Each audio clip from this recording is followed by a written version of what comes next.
Bienvenido a la siguiente clase de biología, primera clase del primer parcial.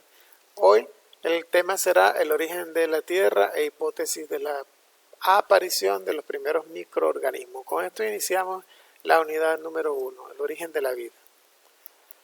El objetivo será establecer las generalidades más relevantes en las teorías de formación de la Tierra, atendiendo a las diferentes hipótesis y la intervención de algunos procesos bioquímicos que pudieron favorecer a tales procesos.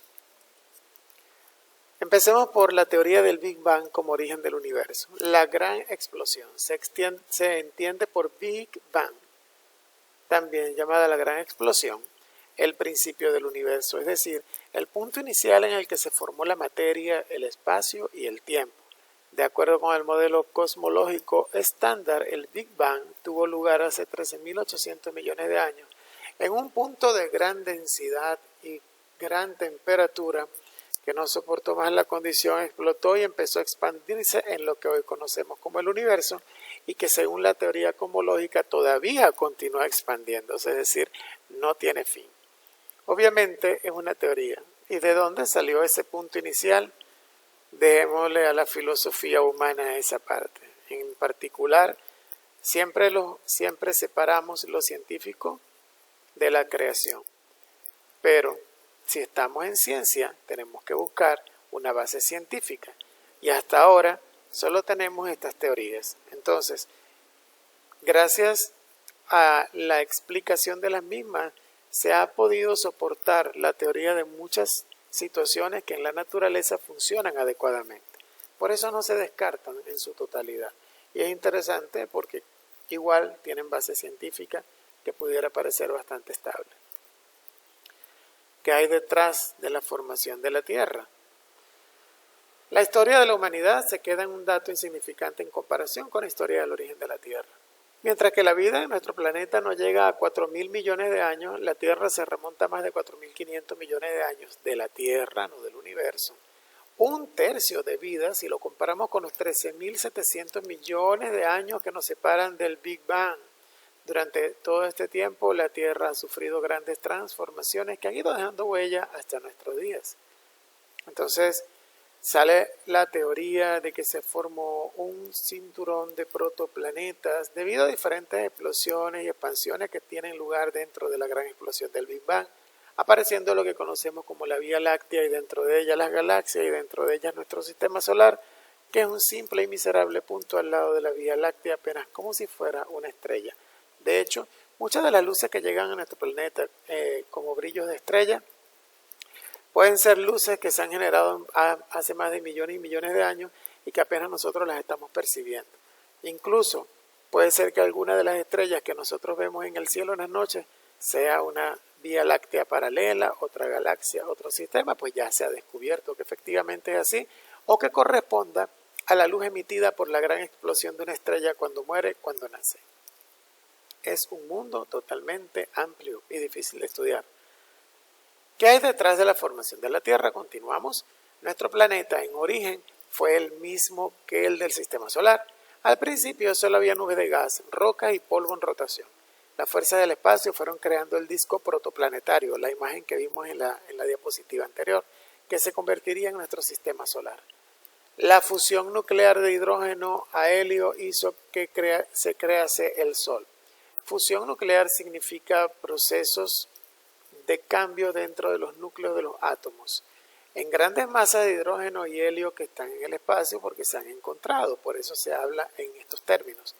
Su gravedad, ahora en amarillito, comenzó a unir la materia que flotaba en anillos donde fueron colisionando y formando masas más grandes, los llamados protoplanetas, lo que más adelante serían nuestros planetas. Recuerden que, bueno, quizás no necesariamente lo hayan visto en ciencias naturales, pero dos cuerpos que tengan masa, cualquiera que sea la cantidad de masa, siempre van a ejercer uno atracción al otro. El más grande, el que más masa tiene, ejerce mayor atracción sobre el que menos masa tiene. Es el denominado efecto de la gravedad. Por eso el planeta nos atrae hacia su centro. Nosotros no tenemos nada de masa al lado de la masa del planeta. Por eso no nos despegamos del planeta. De esta forma también se cree que se creó la Luna como una gran masa que chocó contra la Tierra y quedó atrapada en su gravedad para siempre. Es decir, vino una masa, chocó con el planeta, rebotó hizo los cambios que tenía que hacer, pero la misma masa de la Tierra, como era más grande que ella, no la dejó salir y la atrapó en su cinturón de gravedad. ¿Cómo surgieron entonces los primeros continentes? El manto de la Tierra nace del flujo de calor que brota desde el interior a la superficie. Esto ocurrió durante el principio del período arcaico, con una temperatura superficial de 1600 grados centígrados o Celsius, como se tiene que decir. Imagínense la gran temperatura.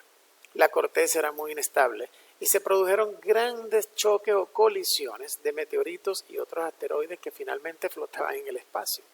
Al final del periodo paleozoico, principios del mesozoico, las masas de tierra de los primeros continentes se unieron en Pangea. Este supercontinente se fracturó hace 200 millones de años, es lo que se estima, separándose hasta la posición que tenemos hoy en la actualidad. O sea que lo que estamos viendo como Pangea es la fotografía que tenemos a la derecha, lo que en todo caso surgió como la gran masa que formaba la Tierra hacia la parte superficial.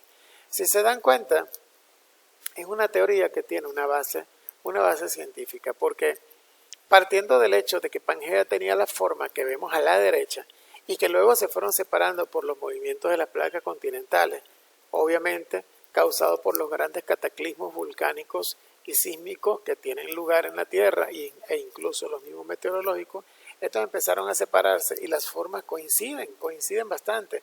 Por eso vemos cómo allí nos están colocando, si somos un poquito más detallistas aquí, observadores, podemos notar, y disculpen,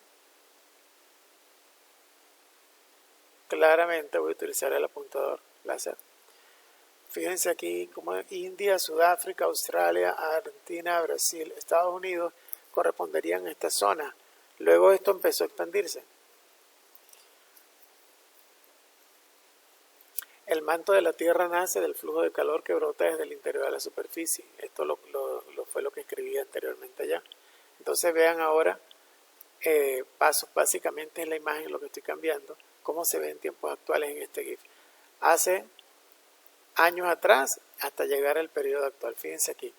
Primera fotografía, 225 millones. 190 millones de años atrás, 136. Y va cambiando y se va separando hasta lo que actualmente nosotros tenemos como nuestro planeta. Y aquí vamos viendo los periodos en que fueron ocurriendo. Los periodos que parten entonces desde el Triásico, Jurásico, Cretácico, ¿ya? Hasta que llegamos a los tiempos actuales. Es interesante pensar que de esa manera pudo haberse formado lo que conocemos hoy como nuestros continentes, porque hay una gran coincidencia entre lo que son las orillas de costa de estos grandes continentes y efectivamente eso pudo haber pasado. Es una de las teorías científicas que más base tiene.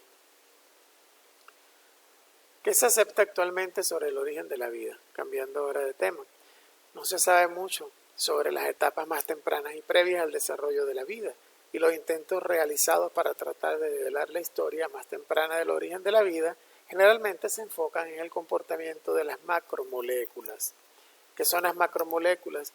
Las moléculas bioorgánicas de las que estamos formados los seres vivos. Estamos hablando de glúcidos, prótidos, lípidos, ácidos nucleicos y algunas moléculas orgánicas importantes que no son biomoléculas, sino simplemente moléculas orgánicas que estaban alrededor, constituidas por carbono, hidrógeno y quizás oxígeno en algunos casos. Debido a que el consenso científico actual es que la compleja bioquímica que constituye la vida provino de reacciones químicas simples, si bien persisten las controversias acerca de cómo ocurrieron las mismas. Sin embargo, los científicos están de acuerdo en que todos los organismos existentes comparten ciertas características, y aquí lo coloco en otro color, incluyendo la presencia de estructura celular y código genético que estarían relacionadas con el origen de la vida. Entonces, hay demasiadas teorías sobre el origen de la vida. Esta imagen me gusta porque engloba muchas. Tenemos la gran mano de Dios que trajo la vida al planeta, en lo particular la aceptada por mi persona. La que vino de comportamientos y transformaciones bioquímicas de moléculas importantes como las macromoléculas, la que la vida llegó a través de un meteorito que cayó a la Tierra y trajo vida a otra parte, porque otras definitivamente no prevalecerán. Esa imagen engloba estas tres. Qué interesante, todas chocan en lo mismo. Al final tenemos vida y no sabemos de dónde salió todavía. Tampoco está claro cuáles fueron los primeros desarrollos de la vida protobiontes. Protobiontes son precisamente esos primeros seres vivos que dieron paso a los microorganismos y por supuesto a lo que hoy se conoce como la vida en la Tierra, protobiontes. La estructura de los primeros seres vivos o la identidad de la naturaleza del último antepasado común universal. Las bacterias, los primeros organismos que dejaron huella en el registro fósil, son demasiado complejas para haber surgido directamente de materiales no vivos. Por muy pequeña que sea una bacteria, tiene toda una estructura bioquímica y biológica compleja que no pudo haber surgido tan fácilmente, a partir al menos de como muchos científicos han sugerido. La falta de indicios geoquímicos o fósiles de organismos anteriores, o sea, eslabones en esa cadena, han dejado un amplio campo libre para las hipótesis. Por supuesto, han salido hipótesis de todo tipo. Disculpen. Se ha propuesto que al inicio de la vida pueden haber sido moléculas autorreplicantes como ARN. Esto es un ARN, ácido ribonucleico. Autorreplicante significa que ellas mismas se iban reproduciendo y por supuesto iban armando cadenas diferentes. O ensamblajes de células simples denominadas nanocélulas. El término nano hace referencia a algo muy, pero muy pequeño. Cuando estén viendo física, el término nano sabrán que es un orden de magnitud de 10 a la menos 9 en cantidades numéricas.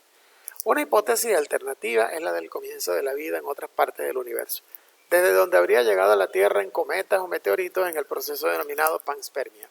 O sea que en la fotografía anterior que vimos en esta diapositiva, sería la vida cuando llegan sistemas como estos que van a chocar con la Tierra y por supuesto nos traen la vida. Eso es lo que se conoce como la teoría de panspermia. ¿Pudo la atmósfera primitiva ayudar a la aparición de la vida? Los datos sobre sedimentos y rocas, o sea, sedimentos son materiales bajo la tierra, bajo el mar o incluso sin el subsuelo, muy antiguas sugieren que la Tierra tenía una atmósfera diferente a la que actualmente presenta, que es rica en nitrógeno y oxígeno. Nuestra atmósfera actualmente es rica en nitrógeno y oxígeno.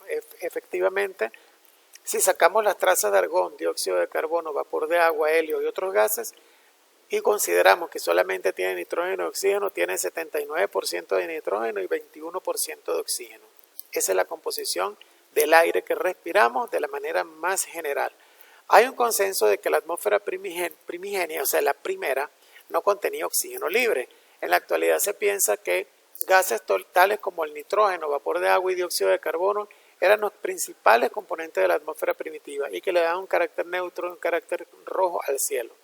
Una atmósfera como la de Venus y el planeta, más que todo Venus, era una atmósfera ligeramente reductora, ya que la tendencia sería que el oxígeno se fijase en diferentes compuestos. Sería pues una atmósfera con tan solo trazas de oxígeno. La atmósfera primitiva, en consenso, estaba formada de gases calientes tales como hidrógeno gaseoso, nitrógeno, monóxido y dióxido de carbono y tendría una apariencia como esta. La ausencia de oxígeno fue ideal para que se sintetizaran compuestos orgánicos ya que no ocurría proceso de oxidación. Los registros fósiles, la huella que nos ha dejado la historia en el planeta, muestra que estos componentes eran abundantes, pero no quiere decir que necesariamente era lo único que había. La teoría de que no había oxígeno está apoyada en el hecho de que al no haber oxígeno no habrían procesos de oxidación. Sin embargo, y eso por supuesto sería ideal para que se sintetizaran compuestos orgánicos con macromoléculas especiales que en su capacidad autorreplicante como el ADN podrían haber empezado a dar vida a microorganismos mucho más pequeños que una célula, lo que llamamos las nanocélulas, que darían paso al origen de la vida. Eso es una teoría. Pero si la atmósfera fuera como la que estamos viendo en esta fotografía, entonces de alguna forma sí habría oxidación. Porque ¿cómo podríamos explicar la actividad volcánica, sísmica y de este tipo de fenómenos electromagnéticos en una atmósfera donde no hay nada de oxígeno? Podrían explicarse la presencia de rayos, pero la actividad volcánica quedaría como pendiente y entonces, por eso no dejan de ser teorías. En resumen, podemos decir que el planeta Tierra está envuelto por una capa de gases que son esenciales para la vida. La atmósfera controla la temperatura del planeta y nos protege de las radiaciones dañinas del Sol y que actúa como un escudo para los meteoritos. Pero ¿qué pudo haber pasado antes de que esto llegara aquí? Tuvo que haber pasado que efectos cosmológicos, como por ejemplo las grandes tormentas solares en los procesos de formación del sistema solar, pudieron en algún momento determinado, en grandes cataclismos, sacar estas masas de gases que no eran lo que nosotros necesitábamos, y con los procesos que se podrían desarrollar en la Tierra empezar a aparecer las primeras cantidades de oxígeno. Con esto, por supuesto, entonces aparecería la atmósfera que hoy nosotros respiramos. Entonces, en resumen, tendríamos nosotros, primera etapa, atmósfera primitiva formada por gases, vapor de agua emitidos por volcanes y terremotos. Segunda etapa, el planeta se enfría, el vapor de agua se condensa, la lluvia forma los océanos, se forma el nitrógeno, el dióxido de carbono. Tercera etapa, aparecen las cianobacterias, bacterias de color azul y verde, que por medio de la fotosíntesis producen oxígeno. Y una cuarta etapa, que se crea la capa de ozono, que bloquea las radiaciones dañinas del Sol, permite que se originen organismos en la superficie de la Tierra. Esta es una de las teorías conceptualizadas más aceptadas y la podemos resumir en estas etapas de tal manera que esa sería la intervención de la atmósfera primitiva en la aparición de la vida. Que sea de provecho esta clase. Gracias.